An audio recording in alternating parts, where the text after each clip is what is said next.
Hello, my friends, and welcome to the finals of GP Detroit. You're in the booth with me, Riley Knight. Joining me, my good friend and colleague, the Platinum Pro, Eduardo Sajgulik. And on your screen, we have these two teams, the only ones remaining after the dust has settled on 14 rounds of Swiss and our semi-finals. William Corson, Antonio Perez, Andrew Lopez, facing down Paulo Vitor Damaderosa, Matt Nass, and Sam Pardee. We're going to kick things off with Lopez and Pardee here. Of course, Pardee, as you can no doubt guess, on black-red hollow one. Looks like his opponent is on white-blue, Jeskai control. Yeah, so a very interactive matchup. I think this is a nice way to start. You know, humans versus spirits can be very board-centric. And can go quite fast, especially in game one. Tron versus Hardened Skills usually favors Tron a lot, since what the Hardened Skills deck does is, well, it can be cold to something like a Oblivion Stone at the right time. Although, interestingly, of course, not Ugin. But here, yeah, we see Sam just load up on Goblin Lore and hopefully get Hollow 1, 2, 3, and 4. We'll see what he can do here. A bit of a slower start, as often, you know, you'll see even something like a Faithless Looting or a Flameblade Adept on turn number 1 here for the black-red list. I'm not sure what kind of hand Pardee kept here, but it doesn't look to be a good one, as he has nothing to do after that Goblin Lore here. Andrew Lopez just hitting his land drops here. A quiet start from him as well. We'll see if he's got any interaction on turn 2. The Jeskai deck has plenty of it. Everything from Negate to Logic Knot to Lightning Bolt, Lightning Helix, what have you. But it does give up a very key card in this matchup by adding red, because we don't see Jeskai players often playing Terminus, and that's a real cost to pay. Yeah, especially in a matchup like this. Flamewake Phoenix, Bloodghast, especially now that we... Okay, so in the top 4, in elimination rounds, both players have access to each other's deck list. So Sam Pardee knows that there's only one Settle the Wreckage that can work as a mass exile removal. So Sam will play around that card, but apart from that, Path to Exile is just 1 for 1. You know, like it's really tough, because Sam is going to filter through the deck, bin Flamewake Phoenix, bin Bloodghast, and get incidental value as the game goes on, while casting threats like Gurmag Angler. Gurmag Angler, a prime target for something like a Path to Exile, but happily leaving a Flamewake Phoenix behind in the bin, so that's a nice bit of synergy here for Pardee. And Lopez is going to have something here to deal with this. But no, it looks like he's just going to take 2. Could be building towards a massive Settle the Wreckage, perhaps. But I don't know. He has to have something. Yeah, look, this is going to provoke a response here. It's going to be a peak. Yeah. I think if you're going to peak here, it's better to do it before Sam Pardee's combat, unless you had no plan to Path to Exile the Gurmag Angler. Because if the Gurmag Angler was taken away from the battlefield before combat, then you wouldn't be able to reanimate that flame. Yeah, this is the thing. And if Lopez rips a Path here as well, then he could have just saved himself 2 free points of damage. But no, as it is, Flameblade Adept, the follow-up here for Pardee. He's going to keep his hand on the battlefield for now. I like that. And another peek. Let's have another look. Oh, that prompts him to pick it up. Oh, so it's binary. It's like, you know, when you go into the settings when you're playing like an FPS, and the toggle, you can make it to press or hold or toggle off, like crouching. Yeah, that's what's happened here with this peak. So he's toggled it off. Sounds more like a glitch, to be honest. Yeah, it's a bug. Yeah, we'll get that patched in the next build here of Paper Magic. Back over to Pardee now as he cycles away a Street Wraith. The rest of his graveyard exiled to the delve of the Gurmag Angler. Yeah, the 1 mana 5/5. Yeah, not a bad rate, huh? Yeah, it's funny how long Gurmag Angler has been around in Modern, but like people play Tasker for so long. And Tasker was only really correct to start with in those Abzan decks that got a lot of mana. Once people were playing just the cheap threat, it turned out, well, I'm going to have a bunch of cards in my graveyard anyway, so I might as well get that additional power to beat my opponent's Taskers. And everyone was like, wait, I prefer a 5/5 to a 4/5 anyways. So Sam Pardee, I thought for a minute he might have been playing the Hollow 0, but no, there is a Hollow 1 here, so it's living up to its name. Here's another Flamewake Phoenix, and all of a sudden, Lopez under a real beating here. But look at this, a Flameblade Adept eating a Lightning Helix. That's gonna steady the ship a little bit, but he's still taking 9, down to 10 here. Yeah, and 10 is a key life total, since it means that now... It turns on all of Sam Pardee's Hitoketsu second right. You're right, that's a great observation there, Eduardo. As we move back to Lopez, what were we actually going to say, sorry? It's all right. Well, you know, Hitsugo's second right gets beaten by a fetch land anyways. Yeah, that's very true. So like we're not really worried about that from Andrew Lopez's side. Well, apart from the fact Sam Pardee's not playing that card. But if Sam, say, flashbacks Faithless Looting and discards Bloodghast, any land drop would get those into play right away with haste. And with a 4/4 or 5/5, let's say Andrew Andrew really needed a supreme verdict and really wants to settle the wreckage this turn. He might be able to settle some wreckage here. Expertly playing around here to get his second right with that fetch land, as you said. Such an important play to make here. Here's Goblin Law now for Sam Pardee. Looks like he's got some more helium balloons and some more popcorn as the party continues as he rips through his list here. Let's see if he can find something like a Bloodghast to bin, although he doesn't get too much say in the matter. Obviously, 3 cards being discarded at random. Lightning Bolt's one of them. Oh, no, it's 4 cards. All right, well. Okay, well, yeah, because 4 cards were revealed. We're going to have to... a judge is going to come in. They're going to resolve that. While we wait for that, Sam Pardee knows that Andrew Lopez has access to a copy of Settle the Wreckage. Yeah, let's talk about this because this is a new dynamic that only comes in during the final series of GPs. Players have had access to each other's deck lists from this point onwards. As soon as they get into the top 8, the top 4, what have you, they get to look at each other's deck lists, so they know that it's there. Yeah.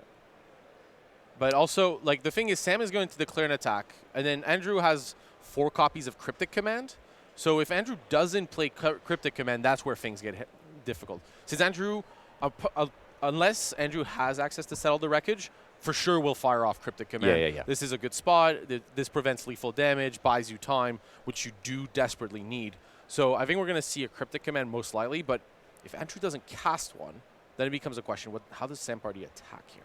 So Pardee now, 2 mana. Let's see what his play is. It's going to be a Collective Brutality escalated for a Blood Crypt. So now this is going to force the issue here. Lopez is going to have to do something, and we might see counter tap. Yeah, it's quite possible. And by the way, this Collective Brutality harkens back a bit to Standard. In Standard, Settle the Wreckage is often a card you board out because they board in Duress. And Andrew Lopez may be forced to take... We'll probably keep the copy of Settle the Wreckage because it's so good with Snapcaster Mage, but worth noting, with Free Thoughtseize and Collective Brutality, it's much weaker post-sideboard. Now Lopez goes and fetches a Plains, which he obviously is a very clear signal that he's looking to cast double white spell. So that's going to put Pardee on his edge. But here is a Supreme Verdict. That's excellent. That's what he needed there. Although those Flamewake Phoenixes can come back at a moment's notice.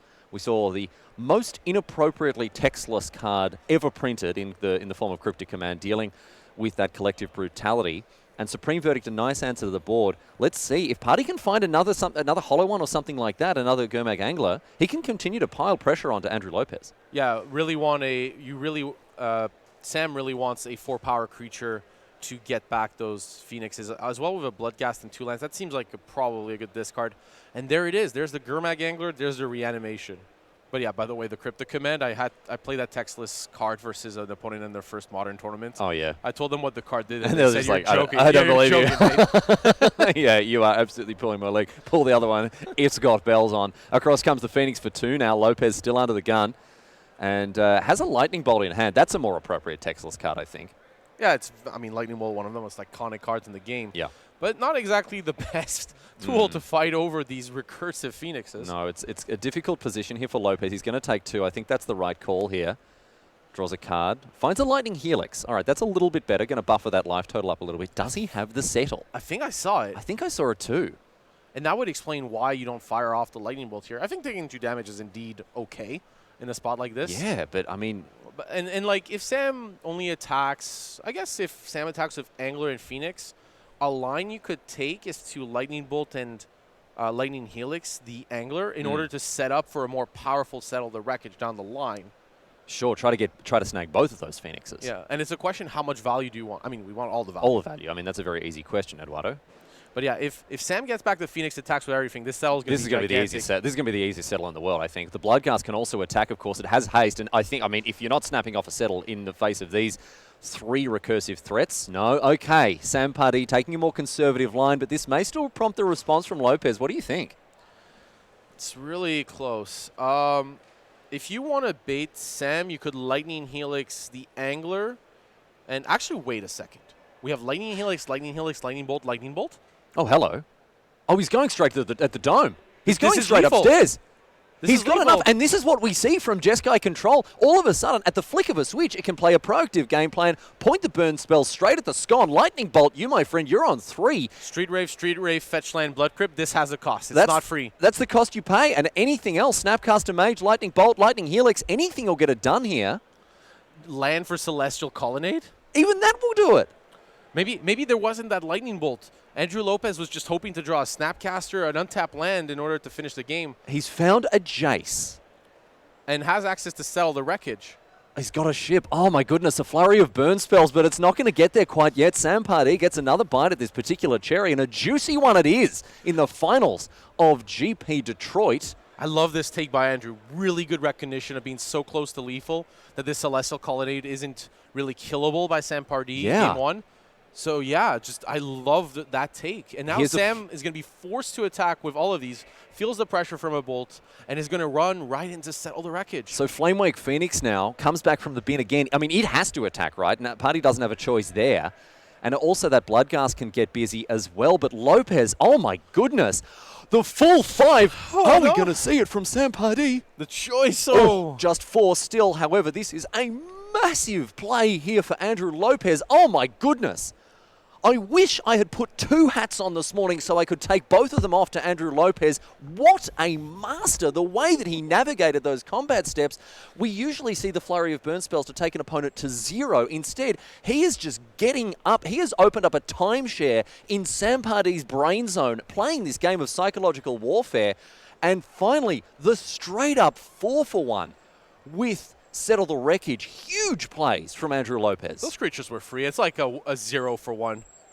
You're even giving them lands. But yeah, any untapped land here would be game. A Supreme Verdict, though, buys a ton of time. A Supreme Verdict as well. Andrew Lopez starts to turn around that corner. Easy peasy, lemon squeezy, he says. Here's a Bloodghast entering the battlefield, tapped and attacking. But Lopez is just a single burn spell away from wrapping this one up. Or an untapped land. Celestial Colonnade comes across, and Andrew Lopez, a master. And a masterful performance from him. Sam Pardee, I mean, you can't fault the way that Pardee played there, but ultimately just not enough. No, and I really like this recognition by Andrew Lopez. Why am I trying to deal with the board? Any land wins, any Snapcaster wins. I have Settle the Wreckage. I have plenty of time to come back into this game if it fails, and I'm giving myself the best chance to win. I love it. I love it. Picking his moment there as we see an Ulamog, the Ceaseless Hunger, coming off of 4 Tron lands here for Antonio Perez. Going to sacrifice a Sanctum of Ugin as well. But Matt Nass, the 18th of his name here, he's playing Grobots. Hardened Steel Affinity. And two permanents being exiled, of course, to this hungry boy. He'll eat anything. He's like the pigs in Lock, Stock and 2 Smoking Barrels. Eat anything at all, including Steel Overseas. He'll crunch up those robots, no worries. It's actually a different type of crunch, right? You remove them from existence. Yeah. What I can't remember, I don't know if chat can help us find this card. There's a card that specifically says, nothing will be remembered of you. Your existence will be removed. I can't remember the exact flavor text, but there's a Magic card that is so evocative. I mean, that's exactly what happens when I sit down opposite a cheeseburger. I have a very good matchup against cheeseburgers. They are just removed from existence. No one remembers them anymore at all. Yeah, I remember that lunch. Oh, yeah, that was a good one, man. Ulamog the Ceaseless Hunger very much doing an impersonation of me in front of 2 cheeseburgers here. As he knocks them back, one after the other. No worries, these Steel Overseers. Let's see if this world-renowned Lil Dicky impersonator can get it done here in the finals of another GP. Can I point something out here? This is Polavita Damaderosa's 4th GP top 4, fourth Team GP top 4 this season, which is insane. Matt Nass has won. He's made $500 million GP top 8 so far as well, and he's won 2 of them. He's well on his way to a third. The joke, by the way, is that Matt Nass and Sam Pardee will always top 4 Team GPs. Just the next person, we're not quite sure who they are. Yeah, that's it. That's it. Here, it was kind of interesting. Let's see. Okay, without the Sanctum of Ugin, and Antonio Perez didn't have access to 10 mana to recast an Ulamog. Since Matt Nass is pretty far behind here, the only real line that was open to Matt Nass to try to steal this game was getting that Inkmoth Nexus along with an Arcbound Ravager, since I would get to lethal damage, along with evasion, which is very important. Ancient Stirrings now here for Antonio Perez as Matt Nass. It has been suggested the 18 next to his name he's not the 18th Matt Nass. We don't order them by number. That would be a decent system. He's the 18th ranked player in the world, and in no small thanks to the fact that he has had such huge success at the GP level. Yeah, I mean, it's just taking over. I believe. I mean, there have been people who have been calling, we talk about bans in Modern to balance the format, make sure it's healthy, bring cards on and off the ban list, that sort of stuff. There's calls to ban Matt Nass from Modern. Yeah, that still seems unfair. That may bring balance to the force here, but I tell you what, I don't want to see him anywhere near the modern ban list. This guy's fantastic. Yeah, and deciding not to play his trademark Clarkline Ironworks deck, recognizing that there was probably going to be a lot of hate for that deck and that many players were going to target it. And that's something we saw at the kind of middle stages of day 2, how the players that were coming to the top had a game plan against Clarkline Ironworks. So decided to play the Hardened Scales deck in order to fight on a different axis. So no attacks with the Ulamog here, and Perez also not deploying the second one that he's got in hand. The Ulamog here not attacking, and the other one not being cast. There wasn't access to 10 mana, and we didn't attack here with Ulamog the Ceaseless Hunger, since there was for Matt it would have been blocked with Arcbound Worker and regenerated Welding Jar, or simply he let the Arcbound Worker die, put the counters on Inkmoth Nexus, and then you're potentially in trouble. So Matt Nass playing the Throne of Geth. That is his by right. This is okay. Let's see. The Inkmoth Nexus, I believe, here can attack 5 in the air. If we sacrifice the Arcbound Worker to Throne of Geth, then Nexus is a 1/1. You add, you get 2 counters from Worker, then you get 1 more from Hardened Scale, so it goes to 4, and then Throne of Geth proliferates to 5. An attack with the Inkmoth Nexus going to put Perez on 1 poison counter just now. By the way, you can Throne of Geth proliferates poison counters for people who forgot about that it's part. Pretty hot. It's pretty hot. We saw a little bit of table piano from Perez there as he tapped out some Gershwin, obviously counting up what he's up against. I can see his hand full of action, and now the Ceaseless Hunger is going to take a second plate to this lunch buffet here. 20 cards off the top of Matt Nass's library. And has a quick look at them. I mean, we know the deck list, but I mean, you look at them to try to figure out what Matt could draw or not draw. But here, the idea is just free attacks from Ulamog. So we're going to probably cast the second Ulamog, removing Inkmoth Nexus and either Throne of Geth or Hardened Scales. It just depends how Matt Nass blocks here. We could also take care of both creatures, removing Inkmoth Nexus and Arcbound Worker. Very important update from the back tables there. You may have already noticed that Polavita Rosa has beaten William Corson in straight sets and in record time as well. Banned Spirits getting it done here. So that's a good result for the players on the right, already off to the races in a major way. Yeah, we've only had 1 game resolve on the other 2 matches. Yeah, that's right. And PV's is like, man, I want to get to dinner. I'm a busy boy. PV an expert with those aggro tempo decks. Absolutely. I wanted to see more of the Banned Spirits list, but that'll have to wait for another day here as PV takes his opponent to the cleaners. Speaking of which, here's Perez as well, about to take out the trash with another copy of Ulamog, the Ceaseless Hunger. It is just a $5.99 all-you-can-eat buffet here. By the way, both being, well, one's on the stack and one's in play, so first you target what you exile, of course. Because it's a cast trigger, not a when it enters the battlefield trigger. Unusual, but a bit of an incentive for tapping out for a 10 drop, just so it doesn't eat a counterspell and do stone cold nothing. Yeah, I mean, for 10 mana it's pretty fair, but then the question arises, is it fair with 4 lands or by tapping, either Aetherworks Marvel for people who remember that particular Scorch. Oh, yeah. Yeah, that was rough stuff there. Throne of Geth now. Yeah, so you can sacrifice the Inkmoth that's about to get exiled. I do wonder what the second permanent that was targeted is. Okay, the Throne. It was the Throne itself, so obviously you can't double activate the Throne there as it requires the tap cost to be paid. And now Ulamog the Ceaseless Hunger Part 2, Electric Boogaloo, comes down and may be getting ready to exile the second half of Nass's library. I'm not sure how much he's got left here. Matt shaking his hands together, probably looking for a Walking Ballista. That'll do it. That'll get very. I mean, that'll actually do it, right? Well, it doesn't have any way to sacrifice the worker. Yeah, and that's why the Throne of Geth was probably targeted. This was a very, very important piece of that puzzle here. Here's Nass with a 1-drop. It's an animation module. All right. Yeah, that card doesn't do much here. It puts another poison counter on Antonio Perez. No, it doesn't do much, does it? You can make a servo to block at least. You need 1 more mana for that since it costs free to activate. Oh, and then 1 to pay. Yeah, that's rough. Yeah. So an Ugin the Spirit Dragon, not at its best against opposing colorless lists, but hey, you'll take a Lightning Bolt where you can get it, even if it costs 8 mana here. Looks like Perez is still figuring out exactly how he wants to pay for the Spirit Dragon. Yeah, so here the plan, probably use Ugin, the Spirit Dragon, put Matt Nass down to 1, and then just sit back with that Ulamog. So the Arcbound Worker is going to stick around as a 5/5 thanks to the activation of the animation module. Matt Nass on 4. A Walking Ballista would do it. You attack with Arcbound Worker, and Antonio is forced to block it or would die. And then at that point, if it dies, you can just put the counters on. Yeah. It's really just down to walking ballista. So, of course, Perez choosing not to attack there. Back to Matt Nass. What has he found off the top? Can he steal this game out of nowhere? Looks like it's going to cost 2 mana. Oh, he's really making us work for it. What have you got, my friend? It's an Arcbound Ravager. Is that enough here to make another servo token? No attacks from the Ulamog last time. It looks like Perez is holding it back.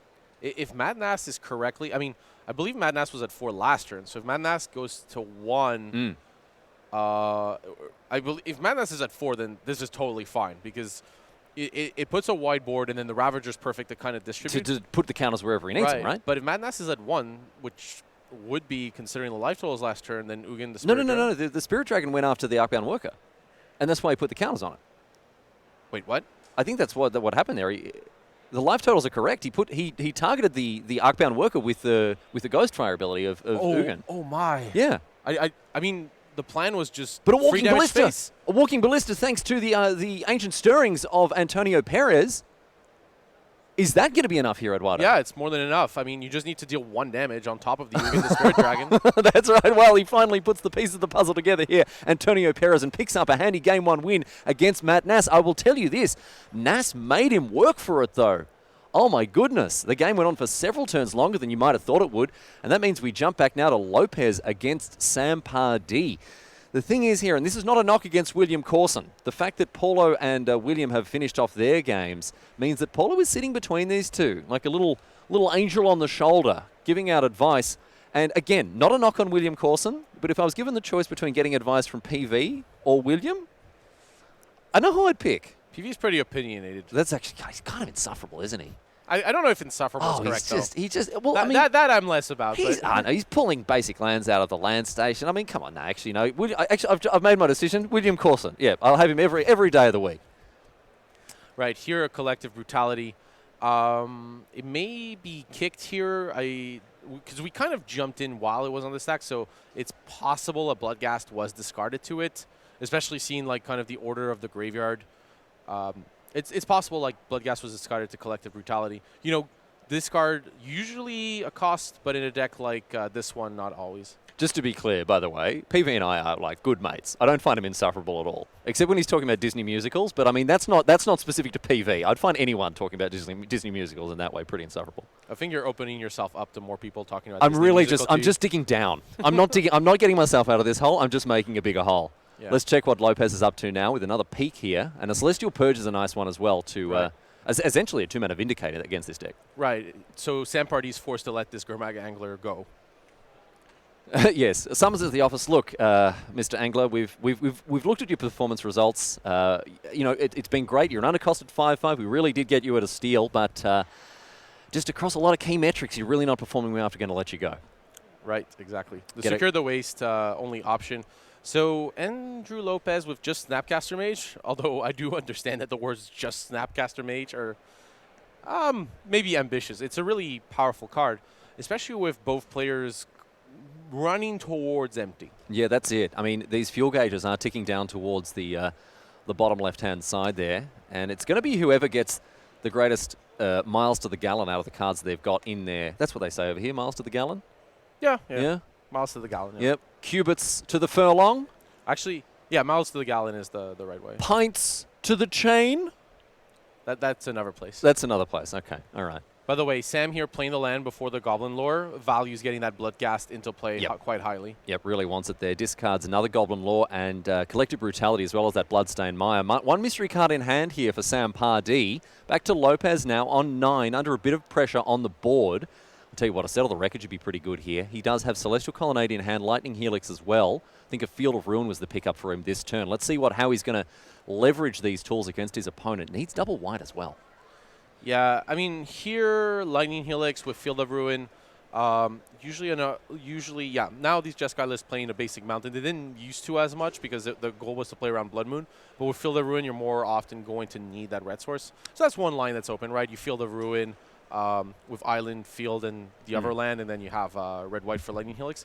But Andrew at 9 and against free recursive threats, yeah. It's not looking good here. Lopez is going to have to find something special. So yeah, Lopez here signaling to Sam Pardee, I'm going to Snapcaster Mage and Path to Exile. All right. So Sam is just going to assume that that's what's going to happen. Back to Pardee, who attacks, unafraid of something like a settle, of course, which isn't going to be able to happen this turn. Here's Tiago Chan. Foil copy as well. Nice one. And look at this Path to Exile that's being flashed back. What do you go after here? The Flamewake Phoenix, the Bloodghasts? I would be a big fan of taking the Phoenix here. It's actually close, though, right? It's really close. Let's see. I mean, any 4-power, you need a requirement for the Phoenix, which is a 4-power creature, and it has evasion. But as you say, it is kind of close because Bloodghast is free to come back.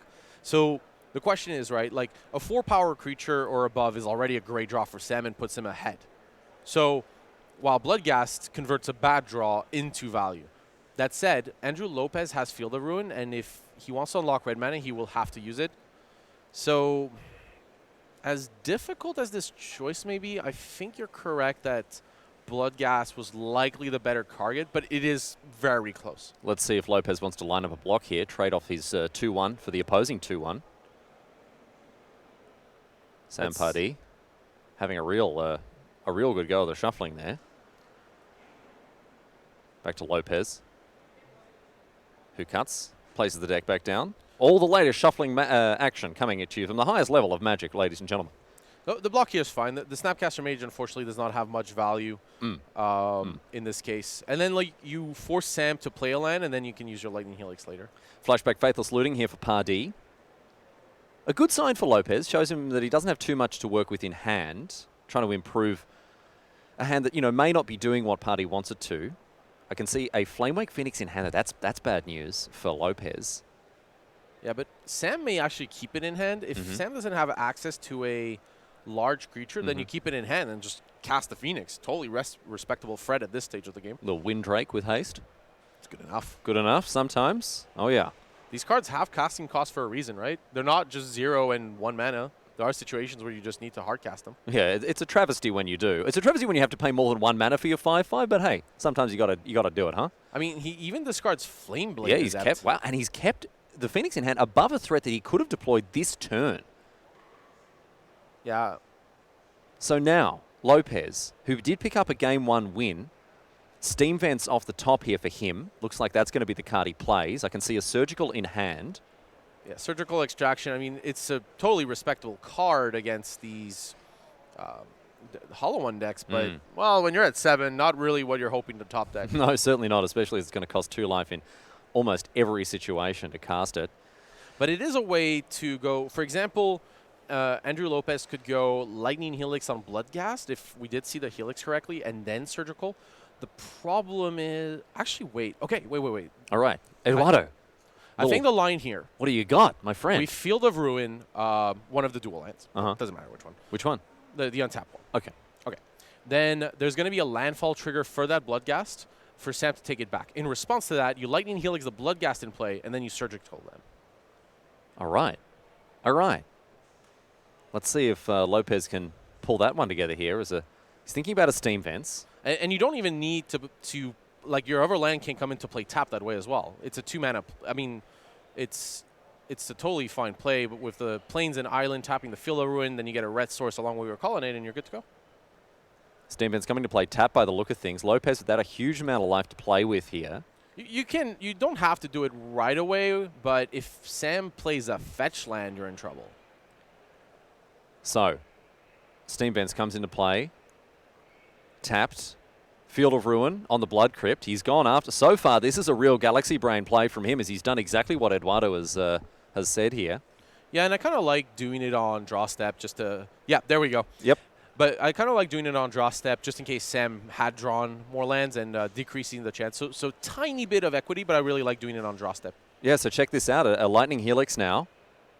There's a Universe Brain here for Andrew Lopez, and a Surgical as well to get rid of it. He saw the line, Eduardo, you're a master, and so too is Andrew Lopez. Yeah, the fact doing it on draw step also could get a Bloodghast had it been drawn. So the timing there really good. This has to have been the correct play. I wish I'd worn a third hat. I really do. I did not wear enough hats when I left the hotel this morning, Eduardo. Yeah, no, I've really been impressed by kind of Andrew's take in this game. Like the Phoenix versus Bloodghast is a super hard call. But yeah, I really have been impressed with the play, the sequencing. I think Andrew Lopez has piloted this Jeskai deck very well. Yeah, he's done exceptionally well, and against one of the greatest players on the circuit at the moment in Sam Pardee. This guy is no joke. And now, but his hand is also looking pretty good. Let's kind of refocus here and talk about Pardee's next steps. Although Lopez did really get a very favourable exchange out of that whole interaction there, Pardee is holding Faithless Looting, Thoughtseize, as well as Flamewake Phoenix. I don't hate any of these cards in this position.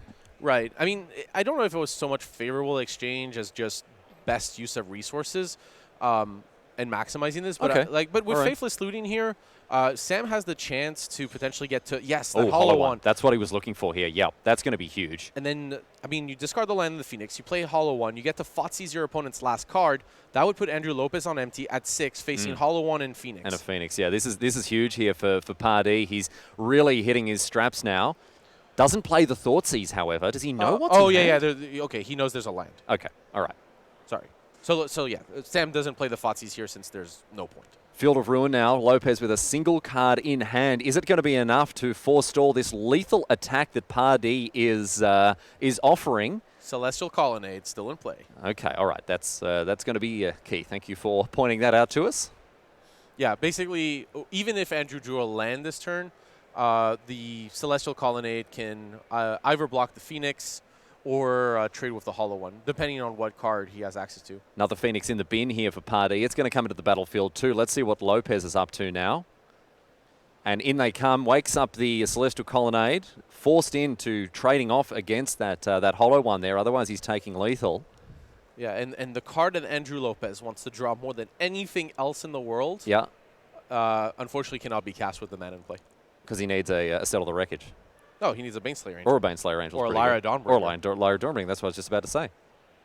Yeah, just about to say it. But that's not enough here, and Lopez is going to go down in the second game to Sam Pardee, whose recursive threats were ultimately too good, overloading the removal of Andrew Lopez. In game one, he chained Settle the Wreckages into Supreme Verdicts and played very convincingly, and not so in game number 2. So we're going to go to a third game between these two, but here we are with Antonio Perez and Matthew Nass.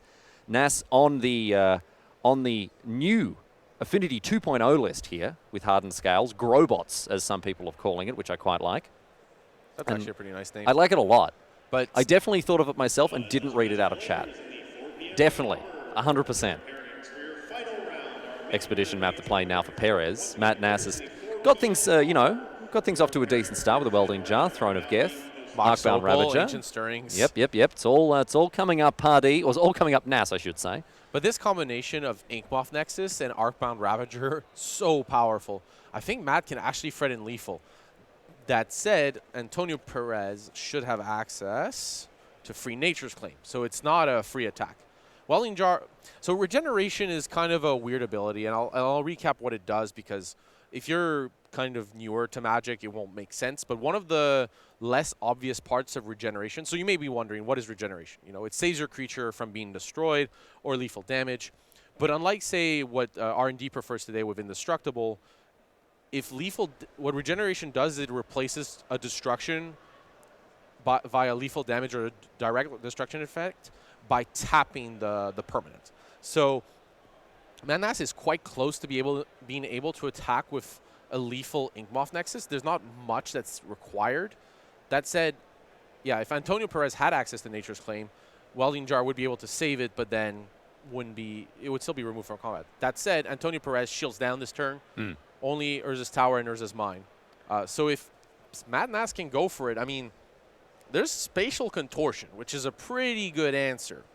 But apart from that... But a very specific one, too. It's not always... it's not always the best card to have. In this situation, very good, but situation. Right, but you would board it in because your opponent has a bunch of creatures such as Steel Overseer that you need to kill. So Antonio Perez will have definitely boarded in Spatial Contortion.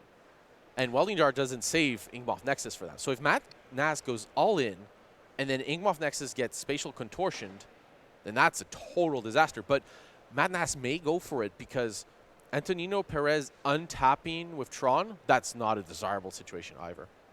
Yes, it'd be very bad news here. Although we will see what Nass's next move is with the Tin Man All-Star Band. Another Riley Knight original. Definitely didn't poach that from another revered viewer. But an attack now with the Inkmoth Nexus as well as the Arcbound Ravager. Splitting the... Reround. Rewind. After that initial very frisky attack, we may see something else happen here with an... well, look at this. That makes good sense. Playing the Mox Opal if we're going to start sacrificing creatures to Arcbound Ravager. I mean, we could have used Mox Opal to animate Inkmoth Nexus, but better to not compound potential there. But yeah, here, yeah, Antonio Perez just taking the damage right away. Let's see, if Arcbound Ravager had sacrificed Throne of Geth and Welding Jar, that had been +5 infect, so it wouldn't have been lethal. So we were kind of one off anyways.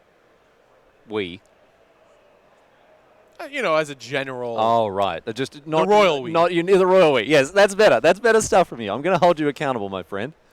Because certainly out of the two of us, there's certainly one of us that tends to, you know, make a lot more mistakes while commentating. That's totally fair. That's totally fair. Doesn't matter which one. I'm not here to point fingers, Eduardo. I'll leave that to the audience to decide. By the way, here in this situation, you know, I just find it better if you identify with one of the players. And with Ancient Stirrings, well, I don't know. Ancient Stirrings is so powerful. Just mounting together these combos, like, you can just decide what angle you want to attack on. Yeah. Matt, growing the Arcbound Ravager simply because later down the line it might combine with Walking Ballista, and it threatens a lot of damage with Inkmoth Nexus. Here's Khan liberated, however, for Antonio Perez. Turn 4 Khan this time around. Didn't have it on turn 3, so unlucky. I mean, that's more typical, of course. Turn 3 Karn feels they've always got turn 3 Khan. Yeah. They've always got it. Yeah, definitely go for Inkmoth Nexus here. Getting Ravager would just lead to you most likely dying. So, yeah. And the Inkmoth Nexus is going to be sacrificed. Woken up first, turned into an artifact, sacrificed to the Arcbound Ravager here. So Khan liberated. Is liberated from his dinner, unfortunately. Big robot boy going to have to wait until supper is served now. And we'll see what NASA's next play is as he's down to 3 forests, Arcbound Ravager, Throne of Geth, and a Welding Jar. Ooh, thinks about the attack with the Arcbound Ravager. He's very trigger happy with these attacks, often takes them back too. Yeah. By the way, just to point out, we need flavor to be correct, right?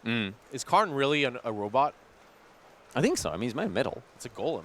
Okay, golem. All right, yep. Yeah, well, I mean, are golems not just animated robots? That is a more difficult question. Well, no, I think so, because robots are machines built as labor-saving devices, right? Are golems meant to save labor? Have you read a single Discworld book? That's all they do. That's all they do. It depends what flavor universe we're in here. Yeah. But I stand by robot. I stand by that statement. Fair enough. We'll have we'll have people as an artifact creature. You would be correct. Yes, I agree. Now, in this situation, the play I alluded to earlier, Nature's Claim on Arcbound Ravager happened with Welding Jar saving the Arcbound Ravager, but Karn Liberated is going to finish it off. Right. So, and you also do it pre-combat because it taps the Ravager and you take no damage. Karn liberated from the battlefield here. We'll see what Perez wants to follow it up with. Yeah, and Perez in a pretty commanding position.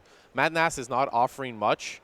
And yeah, a Walking Ballista for 4. Yeah, this is huge here now for Perez, getting a very respectable threat onto the battlefield. And with a 1-0 game score lead against Matt Nass, and looking like he's going to really close it out on the back of these huge threats he's playing, it may come down to a final showdown between Andrew Lopez and Sam Pardee, who are locked at 1-1. We are holding that game, so you're going to get to see it in all its glory if that's the way that the cookie indeed crumbles.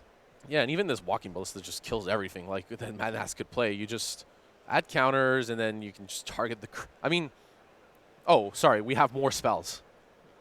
We don't require more spells, but we have more spells. Now a Walking Ballista for $500,000 as Perez continues to dump these creatures into the battlefield. A 4-4 and a 6-6 Ballista, one of which is going to immediately take down this Arcbound Worker. Yeah, so you targeted once, then twice. Antonio Perez shortcutting, but normally you would target it once, make sure the damage resolves, then target it again. And I think we're going to see it just traded in for a poison counter here. Nass wisely not choosing to proliferate the counters on the Walking Ballista. And in comes the 4-4. Yeah, and this is presenting, let's see, Mad Nass is going to 20. This is a 2-turn clock if Matt draws nothing, since you can just add a counter to each walking ballista, putting Matt to 10 from an attack, and then remove all the counters. So that's a one-turn clock, right? He just wins next turn. Sorry, But Nas does have the Arcbound Ravager. Can Perez clear the Ravager out of the way here and get in for lethal? It's a big ask, but there may be ways for him to do it. Both Ballistae untapped here. Back to Perez. I'm trying to wonder if Matt can get there by proliferating in time, since It's getting close, dude. He's up on 7 poison counters. the problem is, even if you top decked another Throne of Geth, you go to 9, you're just 1 off. And these walking ballistas won't likely kill Mad Nas this turn, but they're very likely to next. An animation module to put an extra counter on? It doesn't look likely in any case here.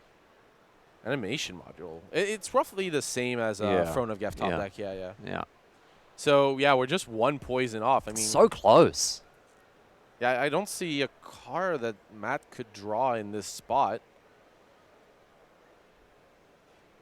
I mean, we're just, 2 damage off lethal here. Yeah. Nas takes 9 down to 11 off the top. One last chance for him to find something to put himself in. It doesn't find it. Antonio Perez evens up the ledger with Polavita Damarosa winning his match.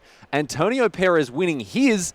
We now go to our last table for the last game in the last match of this tournament. GP Detroit, the format, of course, Team Unified Modern, Riley Knight, Eduardo Sajgalik in the booth, and it all comes down to this, the final game between Andrew Lopez, Sam Pardee. Sam Pardee, as we have seen on Hollow 1, but he's facing off against Andrew Lopez, who has played masterfully with Jeskai Control. Yeah, I've been very impressed by Andrew's play, and I'm very excited for this game. Worth noting again, for those who aren't as familiar with the team GP structure, winning second place team, $7,500, splitting that freeways. Winning team, $15,000, $5,000 per player. Yeah, it's a nice little payday. Nice little bucket of clams there for the winning team. And Pardee off to an aggressive start with a Flame Blade Adept. This guy can really he hits hard, he hits early, hits often. Yes. Unfortunately, against blue-white, it's a very powerful threat. Yeah, I guess Lightning Bolt is a very clean answer to it, huh? Indeed, and it doesn't put you ahead. That said, if Andrew Lopez doesn't have it, and I don't think he does. Steam Vent's coming to play tapped. Now a Street Wraith here for Pardee. I mean, this is the key turn for Sam Pardee. If Sam can really put the pressure this turn, then it'll dictate the pace of the game. You want to really get as much pressure as you can before turn 4, before Cryptic Command comes into play, before Supreme Verdict, settle the wreckage. You really need to be on the board so that your opponent can't do turn 4, lock your board, turn 5, Lyra Dawnbringer, or Baneslayer. Yeah, that's right. You need to be well and truly into it with your opponent under a lot of pressure, as a Faithless Looting is going to pump up this particular Jara Jam, this Flameblade Adept. As he's going to get a +1/+0. Attacking in for 4 this turn. Not a bad swing here. I mean, of course, you have to keep the 1-drop, even though it doesn't trade too favorably with something like a Lightning Bolt, because when it does connect, it's just worth it. Oh, yeah, absolutely, yeah. Also, you have to, pressure Jeskai, and one of the ways to do so is with cheap threats. So Pardee discards a Mountain here. Presumably he's got another land in hand. He did have a Goblin Lore he could have deployed, but opting not to do that. Instead, the Adept is going to get busy. Yeah, and obviously Andrew Lopez knows that Sam has access to another land, since this would not be a spot to discard a Mountain. And a Hollow One as well, being cast for free after that Faithless Looting and the Street Wraith being played this turn. That's good stuff from Pardee, as he does what you said he needs to, gets on the board early, applies that pressure before Supreme Verdict and Settle the Wreckage can come down to really throw those blue-white spanners into this works. Yeah, and Andrew Lopez really needs something like Path to Exile this turn, either on the Flameblade Adept or the Hollow One, just to buy enough time to get to those powerful 4-mana spells. So an attack with the Adept here will be for 4. Sam is just at 13. Or is there another Faithless Looting? A Burning Inquiry as well! If there's a Path to Exile, we're going to see it fired off now. Yes, it has to be, because otherwise Lopez might lose it to the Inquiry. I mean, Flameblade Adapt is 7 damage. Attacking for 7 on turn 2! Yeah. So, I mean, they have Lightning Bolt, but yeah, and by the way, that Steam Vent's taking the place of a fetch land. With a fetch land, you could wait, see what you draw, and then decide to, play a Lightning Bolt in case your opponent goes Burning Inquiry. But in this case, I mean, if Lopez draws the Lightning Bolt, he's going to feel like a bit of a goose. Right, but I mean, it's correct. You don't have Lightning Helix, you don't have Lightning Bolt. I mean, you're taking 2 damage on the hope that there's a Burning Inquiry. Surgical on Faithless Looting is a little strange. Okay. Here. All right. Well, he has a look at the hand here. A Gurmag Angler, Goblin Law, and a Bloodstained Maya there. I mean, if you Surgical Extraction, Faithless Looting, then you're trying to think. My view is when you do that play in a spot like this, your angle is, I am really far ahead. Yes, really, yeah, that's it, isn't it? Yeah, that's what I thought too. It's like, it's not a desperation Surgical hoping to, put an opponent back, pull them back into the match. It means that it's sort of the thing, I'm ahead and I want to stay ahead. Yeah, it's, I mean, firing, I would be, like, in this spot, discarding Surgical Extraction to Faithless Looting, to Burning Inquiry would be totally okay. You don't lose 2 life. This is in a spot where there's a Flamewake Phoenix or a Bloodghast. Man, I don't think you should play the cards just for the sake of it, but here we are going to see a Burning Inquiry get it done. No Path to Exile being cast by Andrew Lopez. 3 cards off the top. Let's have a look at what we're going to discard here. Both players discarding them randomly, of course. Yeah, I think I would have just not fired off that Surgical Extraction in this spot. So out of these 8, looks like we're going to start rolling some dice here. I like the picking it. I'm just picking. Yeah, I think it's fine. Like the cards are totally random. It's fine. Well, a Timely Reinforcements is not the card that Lopez wanted to see hit the bin, but the Cryptic and the Flooded Strand perhaps less of an issue for him. Let's see what Pardee discards here. Secure the Waste. I don't believe there's a Timely Reinforcement, which would be a great card, but I think it's Secure the Waste, which is not quite as good. Oh, excuse me. Sorry, it is Secure the Waste. Yeah, and Sam just getting rid of Gangler, and yeah, this is a ton of damage. Yeah, it's huge. If Andrew drew a Path to Exile, this would be so huge. But he doesn't. Nope. No, he doesn't. Takes a clean 7. Takes a clean 7 off of that Flameblade Adept. 1 red, deal 7. I'm still around. Yeah, it's pretty good. And leaving behind yellow 1/2 that can do it all again next turn. Let's see what Lopez is up to now. On turn 3, already on 11. That was a long turn, too. That was a big turn, too. Yeah. A lot of stuff happened. Yeah, I mean, Sulfur Fall. I mean, yeah, if Andrew had drawn a Lightning Bolt or Lightning Helix, that would have been so disgusting. Yeah, it would have been a lot better there. Lopez now needs an answer to these creatures. Sam Pardee serving for the match here as well. Let's remind ourselves of the stakes. They couldn't be higher. They're right at the top shelf of the butcher shop, my friends, because both Andrew Lopez and Sam Pardee can conceal this particular deal for their team. Yeah, this is the last game of the last match of the tournament. That's it. This is tournament point. It's not game point, match point, set point. It is tournament point. Goblin Law is going to make the Flameblade Adept once again power up that lightsaber and really get in for a bunch. Another Burning Inquiry there hits the bin, as well as what looks like a Thoughtseize, I think. Yeah, it's Burning Inquiry, Flameblade Adept, Thoughtseize. Here, Andrew really needs an interaction spell. He needs something here. A Lightning Bolt, a Lightning Helix, something. Well, for 3 mana, it's going to be an Electrolyze to get rid of the Flameblade Adept. Draws a card. I like my removal with value. Yeah, I mean, it's nice. It's a nice play there for Lopez as he continues to try to keep himself in it here. Down to 7. It's important to have velocity so that you can deal. You want to keep paths kind of for Hollow One. I mean, Lightning Helix would have been a totally great answer too, but you need the velocity. Another Flameblade Adept to repair some of the damage there. Pardee replacing the 1/2 with a freshie.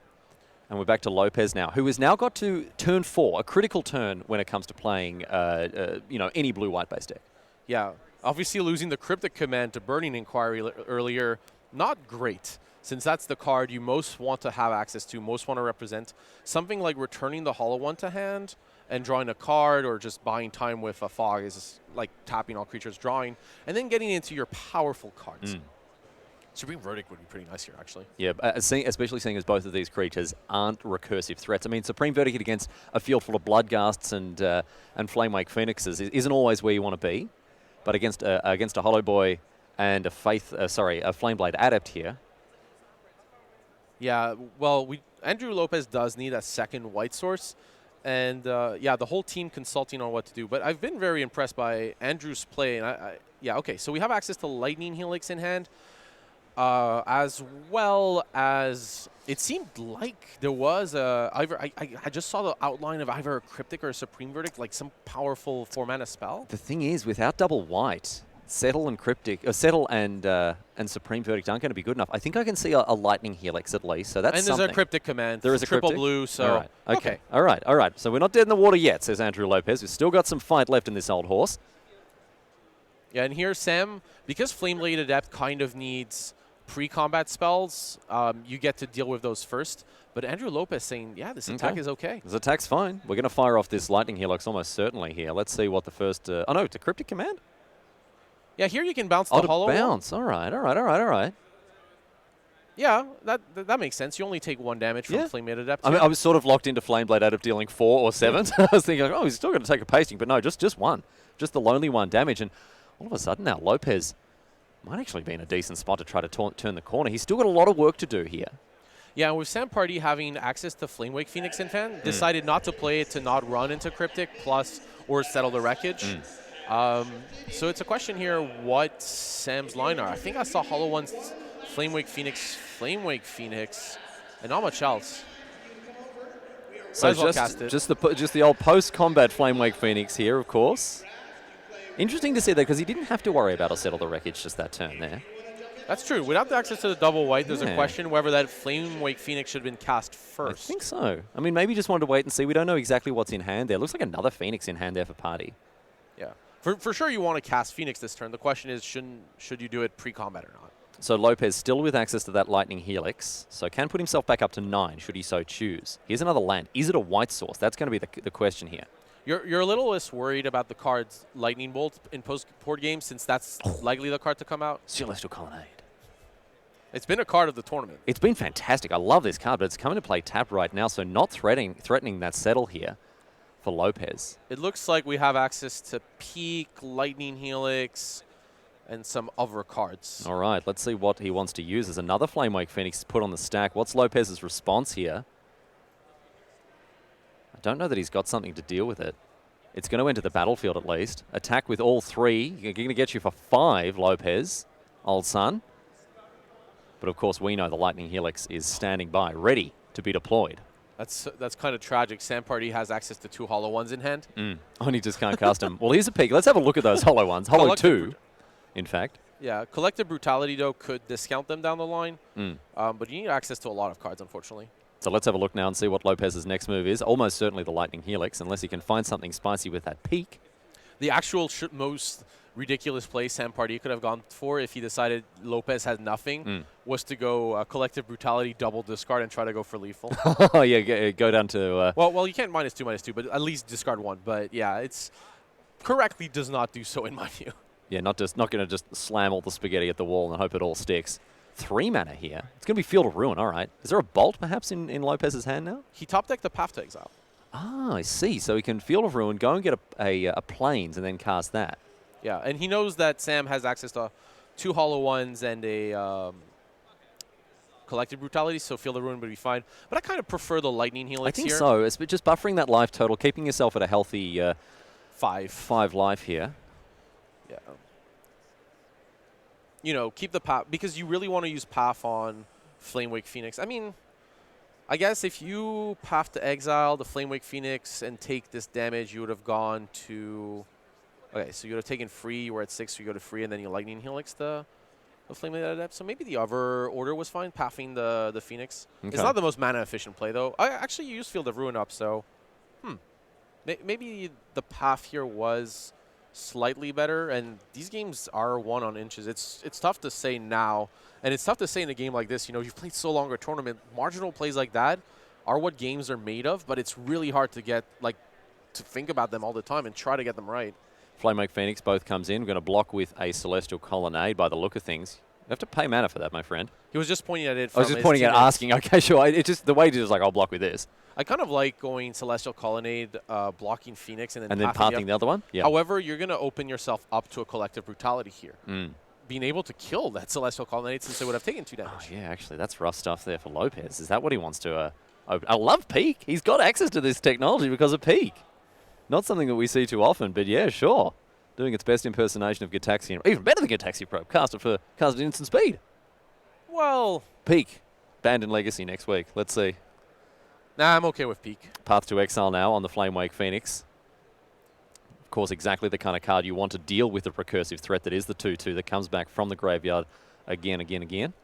Yeah, and Andrew Lopez essentially deciding not to go for the Colonnade, knowing that Collective Brutality would be likely quite powerful. Is that 3 mana here with... Oh, no, sorry, a Field of Ruin activation, all right. Does Andrew Lopez have access to a Snapcaster Mage in hand? Well, if he does, then that means that that Path to Exile can be leveraged once again. Party goes and finds a mountain this time. I saw a blue card. Yeah, it is Snip Snap. Look at that. And a path as well. So Lopez takes 0. He's stabilizing magnificently here. It's not just stabilizing. I mean, Sam has to... Sam doesn't have black mana because he had that swamp from earlier, so he can't search it on Field of Ruin. Good recognition by Andrew that there's no black mana accessible this turn by Sam Pardee, barring a top deck. And without black mana, then Andrew Lopez can just Celestial Colonnade and Snapcaster potentially. I think he fetched out the swamp with the first path. In any case, he doesn't have access to black. That's true. Yeah, but good recognition. You know, Sam only has 1 swamp, so as a result, you know that there's no black mana to cast Collective Brutality, borrowing Sam having drawn 1, and then you force Sam to play a really land that he would prefer to discard. There's not many lands that come into play untapped this late that produce black mana in Sam Party's deck. So, Party, post-combat here, is going to play a hollow one? He's not playing it. Oh, he's cycling it. I think this might be, in combat once the mana's floated. Okay. Oh, because of the Field of Ruin. Yeah, he's cycling away. I forgot that the hollow one has cycling. And what's he found with the cycle here? He's got another hollow one in hand, of course. It's a Burning Inquiry, and I'm pretty sure we... So you want to... I think Sam has to fire it off. Yeah, and just hope to hold on to one of the at least a hollow one there. Yeah, and you can pretty much figure out that Andrew most likely has access to at least one powerful spell in hand. I mean, land is possible, but I think you have to fire off this Burning Inquiry and hope for the best. So, Burning Inquiry for both players now. Draw 3, discard 3 at random. Let's see how fortune favors these two. It's not often that we see random effects like this at the top tables of Magic, but here we are. This is the world we live in now. So, 3 cards hitting the bin here for Lopez, and 3 cards hitting the bin here for Pardee. He'll be hoping that the cards that he gets to keep have some number of hollow ones. Oh, but he's discarding one of them. Oh, no! At least there's a Bloodghast. And look at what Andrew Lopez discarded. Lightning Bolt and Lightning Helix. That's bad. So the bad news for both of them here. Pardee with a Goblin Lore in hand now. And another black card? Looks like he's going to have to ship it back to Lopez. Is there anything else he can cast here? Thoughtseize. Oh, there's a Black Leaf Cliffs. Okay, so Sam Party is wondering whether to play the Black Leaf Cliffs or not. Opts against it. Back to Lopez now. Both of these players tied up at 1-1. This game poised on a knife's edge, ladies and gentlemen. Here at GP Detroit, this is the final, of course. A 1-1 game score against a 1-1 match score, as PV won his game and match indeed against William Corson. Antonio Perez won his games and match against Matt Nass. So Andrew Lopez and Sam Putty, as we've said, serving for the tournament for their respective teams. If Andrew Lopez has access to some expensive spells here, then the line is going to be to probably attack with Snapcaster Mage or keep it back for a Bloodghast and aim to outvalue. But if Andrew Lopez drew a lot of air, then we're going to see Celestial Colonnade start getting in. Oh, no, we got value. We're good. All right, Jace the Mind Sculptor coming down now. By the way, one of the nicest plays that Andrew Lopez has access to, if he has an additional mana, is bouncing Snapcaster Mage. Yeah, a great value play. One of my favorite things to do with the Celestial Colonnade is, with a Cryptic Command. Yeah, and doing it with Jace, right. But if Andrew Lopez doesn't have the land, then you're obviously brainstorming in this spot. All right, so Lopez brainstorms, draws 3. Going to put 2 back on top, of course. Let's see what his next move is. Steam Vents comes into play. Tap back to Pardee now. Thoughtseize in hand for him in addition to a Goblin Lore. I wonder if Andrew Lopez is played around a possible Thoughtseize by putting an important card on top. It's definitely a play you could make, but in this spot, you want access to your spells. So probably Andrew Lopez isn't playing around a Thoughtseize in this spot, and it's going to be good for Sam. But then again, does Sam really want Thoughtseize? You need pressure. So maybe the line is to go Burning Inquiry or Goblin Lore. Yeah, and there's the Burning Inquiry. Sam okay with the card disadvantage, rather play the cheaper card and try to get ahead that way. So again, Pardee going to have to roll those bones and see if he can avoid a bad result here. Both players, of course, drawing 3, discarding 3. And Goblin Law and 2 lands hit the bin. That's good news for Party here. One of the 3 cards he's kept, but also Search for Azcanta and 2 lands for Lopez. So this one favouring him a little bit better here. Cycle away the Street Wraith. Party, freshie off the top. Did you see what that was, Eduardo? I saw, is that a Flamewake? Yeah, Flamewake and a Thoughtseize. So here, Andrew Lopez is at 5, and you're just hoping does not have access to cheap removal. I think the line, well, we have, Sam Party also has Arid Misa. So there's a good question about playing the Arid Misa, getting, I think Sam has access to a Furred Mountain. Yeah, you also get Bloodghast back, so this is definitely the right line. The question is, do you Thoughtseize or not by getting a dual land? 2 hasty creatures here coming in. The Bloodghast has haste, of course, because Lopez under 10 life. And is he going to go down to 1 here? He can line up the block with the Snapcaster Mage, of course, but Sam Pardee putting as much pressure as he can. He knows that he's not favoured the longer this game goes. Yeah, not in a spot like this, not with Jace the Mind Sculptor. Snapcaster Mage here blocking Bloodghast would turn Snapcaster Mage into gaining 2 life, since Bloodghast would just be able to come back from this fetch land. And Andrew's wondering, do I just go to 1 here, knowing that it's very unlikely that Sam Pardee kept in Lightning Bolt? It wasn't like a card I saw really in Game 2. So from there, being at 1 is probably safe if I can deal with the board. But then Flamewake Phoenix, then I have to block every creature that comes from there. So it depends on the interaction. I mean, but tapping 2 mana indicates that, does Andrew Lopez have, well, I mean, a Lightning Helix would be very unlikely, but a Celestial Purge has a decent chance of being in hand here. Yeah, Celestial Purge on Phoenix, trade, you Snapcaster for 2 life, totally fine. You don't balance it with Jace the Mind Sculptor, but you get to Brainstorm, which is more than acceptable. So Party now thinking about this Thoughtseize, but ultimately opts against it. Back to Lopez now. Got a Jace online, a Celestial Colonnade should he so choose. Going to kick things off with a Brainstorm. No better start to your morning than a Brainstorm with a Jace on board. Yeah, and here Sam is not fetching. Sam cannot take this much damage. If he went like fetching... Oh, Baneslayer Angel's going to change things completely here. Yeah, that's... Jace and Baneslayer, kind of natural enemies of one another if facing each other, but together. Now, the perfect partnership here between these 2 titans of previous standard formats, and they're going to do good work here. And Pardee, wow, he has got his work cut out for him here. Cycling away a hollow one, that's an act of a desperate man. But Baneslayer Angel going to completely turn this game around. Could win Andrew Lopez the GP, and it's going to do it. Baneslayer Angel back in business. Jace the Mind Sculptor, best supporting actor. And congratulations to the trio of Corson, Perez, and Lopez, the champions of GP Detroit. Really well played games by Andrew Lopez here with Jeskai. Really tight spots, really good... maybe micro decisions I might have commented I'm not 100% sure on, but overall game plan and understood really what needed to happen and managed to take over that match. Incredible. I mean, I'm going to go back and watch this, watch this final to see exactly the way that he navigated some very, very tricky and choppy waters with a deck that is resource heavy. It has a lot of interaction. It has a lot of different resources that can get its way through, very dire straits. And I think his resource management was exceptional. It was a masterful demonstration of what the Jeskai deck is capable of, even when under intense and relentless pressure. Yeah, I really liked, that sequencing going like, what's my mana situation this turn? What am I trying to develop? How am I taking damage here or do I not? Just to try to prevent it and accept that I have to trade a card here. Good recognition of what was needed. Yes, I think the thing that really stood out to me about the way that Jeskai deck was played was priority management. Like the way that priorities were sort of drawn up and how the resources were distributed to deal and tick those boxes, I guess. Especially, I think if you were going to rewatch that match, Game 2 and 3 kind of came to their conclusions. But Game 1, yeah, Game 1, Game 1, if you haven't, that's right. If you're drawing late, and it's kind of the end of the tournament, so you're going to move on to standard and draft at Japanese nationals.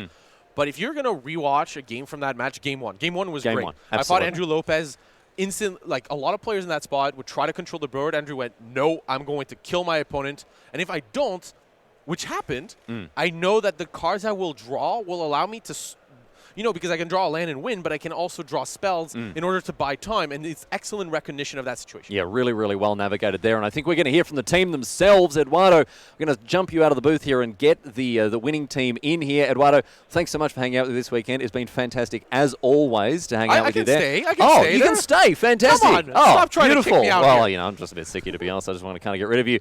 Boys, down in the feature match area, congratulations. What a win for you guys there. We saw a really incredibly tight matchup there at the end with Jeskai Control. But you must be just on cloud nine after a really emphatic and thrilling win. Oh yeah, man. It's surreal right now. Don't even believe it. Yeah, I mean, a huge win for you guys, beating some of the best players, not just in the room, but on the modern circuit as well. Must be a huge moment for you guys. A little bit deafening in our ears, my friends. Okay, we're going to try to get the audio fixed there, but maybe you can talk us perhaps through the 3 decks that you chose here. What was the preparation process and the reasoning behind the trio of decks that you assembled?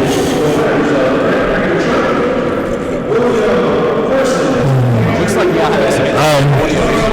It's static all the way. There you go. Well, congratulations. That's just about that. That, my friends, just hold it and talk to the mic. Just about the best winners interview I've ever been a part of. Congratulations to our winners of GP Detroit there, my friends. And we are going to wrap things up here from Michigan. I'd like to thank you so very much for choosing to hang out with us this weekend. What a joy it's been to have your company as we've explored Team Unified Mod. A rare treat, not something we get across so far. Before we do that, of course, heartfelt thanks on behalf of team coverage to all the people who have come together to contribute to the success of this event, the tournament staff, the judges, everyone involved in the operation, and of course, personally, I'd like to extend a personal thanks to the rest of my my exalted coverage colleagues, Eduardo Sajgalek, of course, the rest of the team that stand behind us here.